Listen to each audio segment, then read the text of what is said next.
Hello and नमस्कार। आप सभी का स्वागत है। आज हम जानेंगे कि ट्विन फ्लेम की वापसी के क्या संकेत होते हैं। क्या आपको कभी फील हुआ है कि आप किसी को छोड़ना चाहते हो या लेट गो करना चाहते हो, लेकिन उसकी सोल आपको छोड़ने नहीं देती। माइंड कहता है अब बहुत हो गया, मूव ऑन करो, लेकिन दिल किसी ना किसी कोने में या डीप कॉर्नर में, दिल के कोने में एक आवाज आती है, कहानी अभी खत्म नहीं हुई है, यानी कि पिक्चर अभी बाकी है। और यही ट्विन फ्लेम जर्नी का सबसे मिस्टीरियस पार्ट है कि नहीं? आपको भी लग रहा है कि नहीं? क्यों? क्योंकि कई बार रीयूनियन उस समय पास होता है जब 3D रियलिटी में सब कुछ खत्म जैसा दिखाई देता है। साइलेंस होता है, नो कांटेक्ट होता है, कंफ्यूजन होता है और इनर पेन होता है। और आप सोचते हैं अगर ये कनेक्शन सच में डिवाइन था तो इतना पेन क्यों? लेकिन स्पिरिचुअल रियल्म में कुछ कई बार सबसे बड़ा शिफ्ट उसी साइलेंस में होता है जहां बाहर से कुछ भी मूव करता हुआ दिखाई नहीं देता। जी हाँ, रीयूनियन अचानक नहीं होता है। पहले एनर्जी शिफ्ट होती है, पहले सोल प्रिपेयर होती है, फिर उसके बाद पुराने पैटर्न टूटने लगते हैं। पुराने पैटर्न कैसे? आपके भी तो। और उसके बाद ईगो डिसॉल्व होने लगता है। ईगो, बोथ साइड से ईगो, ठीक है। और फिर यूनिवर्स दोनों सोल को धीरे धीरे एक नई फ्रीक्वेंसी में लाना शुरू करता है। आज मैं आपको बताऊंगी वो 7 कॉस्मिक साइंस जो अक्सर ट्विन फ्लेम्स रीयूनियन से पहले दिखाई देते हैं।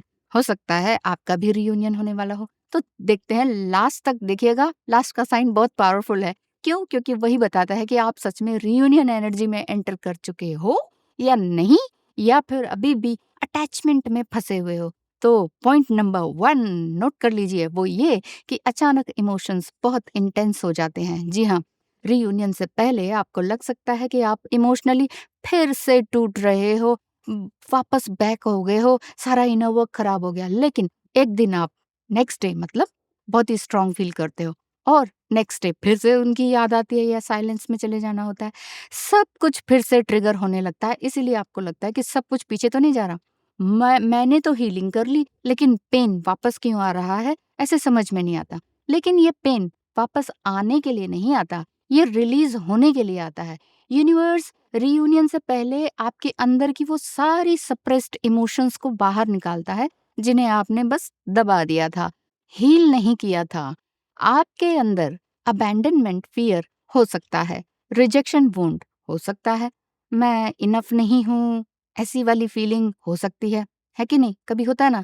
या फिर ये फियर कि अगर वो वापस आ भी जाए तो क्या फिर वापस से वो मूव ऑन हो जाएंगे। ये सारी एनर्जी सरफेस सरफेस पर आती हैं ताकि आप उन्हें कॉन्शियसली हील कर सकें, उन सारी फीलिंग्स को, इमोशंस को हील कर सकें। ट्विन फ्लेम रियूनियन का मतलब सिर्फ दो लोगों के बीच बातचीत होना या कमिटमेंट होना नहीं है। इसका मतलब है दो सोल्स का हायर वाइब्रेशन में मिलना, और हायर वाइब्रेशन में पुराने फियर बेस्ड पैटर्न सरवाइव नहीं कर सकते हैं। इस बात को ध्यान रख लीजिएगा।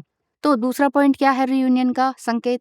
आप लेट गो करना चाहते हैं, लेकिन कनेक्शन छूटता नहीं है। आप सोचते हैं दूर चले जाएं या बात ना करें या डिलीट कर दें नंबर, लेकिन फिर भी ये कनेक्शन वाली स्टेज होती है। आप खुद से बोलते हो अब मैं वेट नहीं करूंगी, और मैं अब चेज भी नहीं करूंगी, अब मैं अपनी लाइफ पर फोकस करूंगी या करूंगा।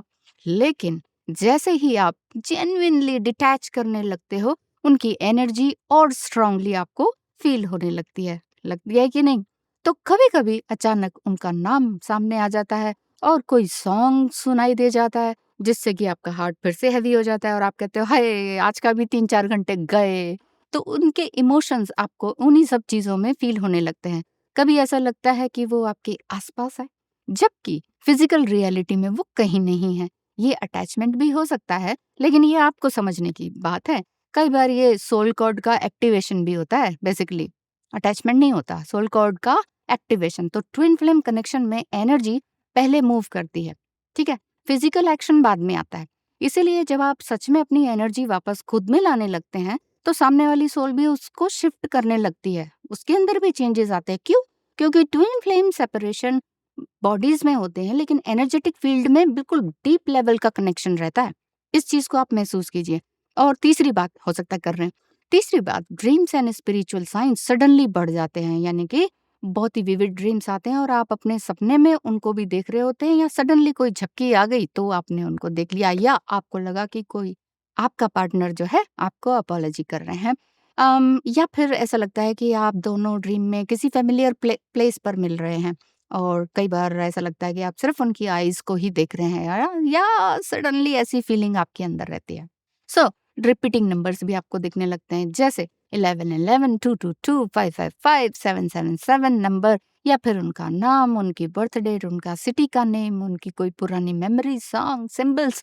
इस तरह से यूनिवर्स आपको हर तरह से साइंस देने लगता है, जिसमें कि आप कंक्लूजन निकालते हैं कि यस, रीयूनियन करीब है। यूनिवर्स कहता है look deeper, something is shifting. Yes, universe आपको कई तरह के साइंस देता है, इसीलिए आप थोड़ा-सा अपने अंदर भी झाँकने लगते हैं और आपकी सोल एक नए टाइमलाइन में एंटर कर रही होती है, जस्ट लाइक अ डोरेमोन का डोर। पुरानी वर्ज़न आपकी जो है वो ख़त्म हो रही होती है, न्यू वर्ज़न एक्टिवेट हो रही होती है, इस वजह से ये सारा कनेक्शन की एनर्जी आपको दिखाई देती है। पॉइंट नंबर 4, डीएम की एनर्जी साइलेंटली शिफ्ट होने लगती है। हाँ, कैसे? कैसे हमें दिखेगा? ये साइंस बाहर से तुरंत नहीं दिखाई देते, अगर आप ये सोच रहे हो। क्यों? क्योंकि डिवाइन मैस्कुलिन अक्सर इंटरनल ट्रांसफॉर्मेशन को क्वाइटली प्रोसेस करता है। डिवाइन मैस्कुलिन की एनर्जी, मेल फीमेल कोई भी हो, तो वो बाहर से नॉर्मल दिख सकते हैं, सोशल मीडिया पर भी बिल्कुल एक्टिव दिख सकते हैं। वो ये भी कह सकते हैं, अगर आप उनको बार बार पोक करके मैसेज करते हो ना, अरे बताओ बताओ क्या कर रहे हो, तो वो ये कह सकते हैं आई एम बिजी, मुझे कॉल मत करो, मुझे डिस्टर्ब मत करो। पर अंदर ही अंदर उनके क्वेश्चंस चलने लगते हैं, जैसे कि मैंने ऐसा क्यों किया, मैं उससे दूर होकर भी उसको भूल क्यों नहीं पा रहा हूँ, इतने लोगों के बीच भी मैं उसी की एनर्जी में क्यों डूबा रहता हूँ? क्या ये सिर्फ अट्रैक्शन था, या कुछ डीपर कनेक्शन है? क्या ये वाकई डिवाइन कनेक्शन है? डिवाइन मैस्कुलिन जब अवेकन होना शुरू करते हैं तो सबसे पहले अपने ईगो से लड़ते हैं, क्योंकि ईगो ये कहता है मुझे किसी की जरूरत नहीं है, लेकिन सोल कहती है तुमने मुझे पहचान लिया। यही इनर कन्फ्लिक्ट उनको बेचैन करता है, और शायद इसी वजह से वो आपको मैसेज नहीं करते, कन्फेस नहीं करते, लेकिन उनकी एनर्जी टैरो कार्ड में हम कैसे देखते हैं, गिल्ट में, लॉन्गिंग में, रिकग्निशन में, इंट्रोस्पेक्शन में, आपको रीड करने में लगी रहती है। डिवाइन फेमिनाइन इस चीज को अक्सर फील कर लेती है, बहुत जल्दी कर लेती है, और सम टाइम टैरो के माध्यम से भी जान लेते हैं। हार्ट चक्रा हैवी हो जाता है, और इसमें आपको क्या रिएक्शन होता है, आपका ये रहता है कि आप कई बार यूं ही आपके आंसू आने लगते हैं, आते हैं कि नहीं? यहाँ आपको चेस नहीं करना है। इस पीरियड में अगर आप ये कहेंगे क्या करूँ, क्या करूँ? तो कुछ नहीं करना है, जस्ट ऑब्जर्व करना है। क्यों? क्योंकि रियूनियन तभी हेल्दी बनता है जब आप दोनों की फ्री विल काउंट होती है, इकट्ठे काम करती है। 5th sign, divine feminine chasing करना छोड़ देती हैं, और रियूनियन से पहले ये बहुत ही बड़ा साइन है कि आपको ये लगता है कि मैं ना अब उनको याद नहीं कर रही, या मुझे अब उनके ड्रीम नहीं आ रहे, या अब आप साइलेंस में भी नहीं रहते हैं, अपनी डिग्निटी में रहते हैं, अपना काम करते हैं। मैं आप कहते हो कि मैं लव करती हूँ, लेकिन मैं खुद को भी लव करती हूँ। I love my self first. ये वाली लाइन बहुत पावरफुल आपको लगती है, और हर बार आप अपने आप को बोलते हैं, और आपको लगता है कि हाँ, अच्छा, शायद यही लेसन सिखाने के लिए वो मेरे पास आए थे। इसमें सेल्फ बिट्रायल वाली बात नहीं है। तो पहले आप सोचते थे कि नहीं, अगर मैं उनको ज़्यादा समझाऊँगी, ज़्यादा बताऊँगी, इस कनेक्शन के बारे में बताऊँगी, तो शायद उनको रियलाइज़ होगा। लेकिन ओवर गिविंग जो है वो आपके लिए ठीक नहीं होता, ये आप जानते ही हैं, उस चीज़ को आप छोड़ते चले जाते हैं, और फ़ियर से भी आप चूज़ नहीं करते हैं, और डिस्टेंस आपका ठीक है बना रहता है, लेकिन डीएफ जो है अपनी इनर फेमिनाइन एनर्जी को हील करती रहती है और फ्लो में आती रहती है, और अपने आप को प्रूफ करना नहीं छोड़ती है। वो प्रूफ अपने आप को करती है, किसी और को दिखाने के लिए नहीं कि देखो मैं ये हूँ, मैं ये कर रही हूँ, something something. Point number 6, reunion से पहले के साइन, आपके जितने भी कार्मिक लोग हैं, कार्मिक पैटर्न है, ठीक है, वो साइड होने लगते हैं। कार्मिक इन द सेंस जो आपसे सिर्फ लेना जानते हैं, दोज आर ओनली टेकर्स, जो सिर्फ लेते हैं, लेते हैं, लेते ही रहते हैं, और फिर भी बोलते हैं तुमने ये नहीं किया, तुमने वो नहीं किया, तुम ये अच्छी नहीं हो, तुम वो अच्छी नहीं हो, you are nothing to me. If someone shows you that you are nothing through them, so क्या करना चाहिए आपको? Be nothing to them. Okay, आप अपने सॉलिट्यूड में चले जाइए, आप अपने कमरे में, अपने मंदिर में, अपने मेडिटेशन में, अपने साइलेंस में बैठने लग जाइए, और जो आपके जो कार्मिक हैं या नार्सिसिस्ट टाइप के लोग हैं, जो रियली ऑल द टाइम आपकी एनर्जीज को सक करते रहते हैं और आप पर ही उंगली उठाते रहते हैं, वो अपने आप ही साइड हो जाते हैं। इसमें दुखी मनाने की ज़रूरत नहीं है कि हाय हाय एक रिलेशनशिप था वो चला गया ये वो। Relationship nothing is permanent over here, ये आप जानते हैं ना? तो रिलेशनशिप भी परमानेंट नहीं होता है, ठीक है? आप बस डिपेंडेंसी में मत रहिए और अपने लेसन्स को एक्टिवेट करते रहिए। क्यों? क्योंकि कार्मिक लोग भी तो आपको लेसन सिखाते हैं। पहले ठीक है आपका सेल्फ कॉन्फिडेंस लूज़ करते हैं, आपको पूरी तरह से गिल्ट में आने देते हैं। लेकिन फिर धीरे-धीरे जब आप अपने ऊपर आ जाते हैं, अपने ध्यान में आ जाती है तो इमोशनल स्टेबिलिटी भी आपकी आ जाती है, स्पिरिचुअल ऑनेस्टी आ जाती है, मैच्योरिटी आपकी आ जाती है और सबसे इम्पोर्टेंट यही तो है सेल्फ लव।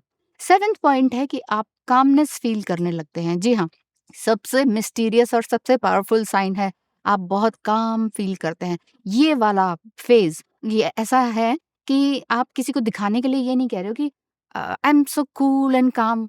आप रियली काम हो जाते हो। आप हर चीज़ में कुछ है, चाहे नहीं है, कोई है, चाहे नहीं है। आप कहते हो I am happy because I am alive, मैं ज़िंदा हूँ, मेरा काम है, मैं काम कर रही हूँ एंड डेली मेरा बर्थडे है। ठीक है ना? बर्थडे मनाने के लिए 1 साल का वेट नहीं करना पड़ता। आपको हर बार लगता है कि आज मैं उठ गई, आज मेरा बर्थडे और डिवाइन टाइम तो आएगा ही आएगा और वो तो होके ही रहना है। इस इतना ज़्यादा चाइल्ड लाइक फेथ फेथ आपको हो जाता है। यस, गड़बड़ हो जाती है कई बार बोलने में, माफ़ कर दीजिएगा क्योंकि यहाँ आप अपनी एनर्जी को फ़ील करने आए हैं, जानने के लिए आए हैं और बिल्कुल भी नीडी मत रहिए, अटैचमेंट में मत रहिए। सिर्फ़ जो भी अटैचमेंट करना है अपने आप से कीजिए, लव करना है अपने आप से कीजिए, मज़े करने हैं अपने साथ कीजिए, ट्रिप करना है सोलो ट्रिप कीजिए और यही 7th पॉइंट रीयूनियन एनर्जी को और भी ज़्यादा स्ट्रॉन्गेस्ट बना देता है और डिवाइन जो है आप दोनों को यानी कि डीएफ एंड डीएम एनर्जीज़ को चाहे वो दोनों फीमेल हों, चाहे दोनों आप मेल हो या एक फीमेल एंड मेल हो, ठीक है? तो फिर आप इमोशनल स्टॉर्म से बाहर निकल जाते हैं, फिर आपको कोई भी चीज़ ट्रिगर नहीं करती है और बिल्कुल कामनेस एनर्जी में आ जाते हो। आप एक्चुअली प्रॉब्लम्स को प्रॉब्लम जैसा नहीं देखते हो और आप ये सोचते हो कि ठीक है, व्हाटएवर द प्रॉब्लम, ठीक है, इसका सॉल्यूशन निकाल लेते हैं। तो आप सॉल्यूशन निकालने में उस्ताद हो जाते हैं। कैसे लगे ये सारे पॉइंट्स? बताइएगा, कौन से फ़ेज़ में आप हैं, ये ज़रूर बताइएगा।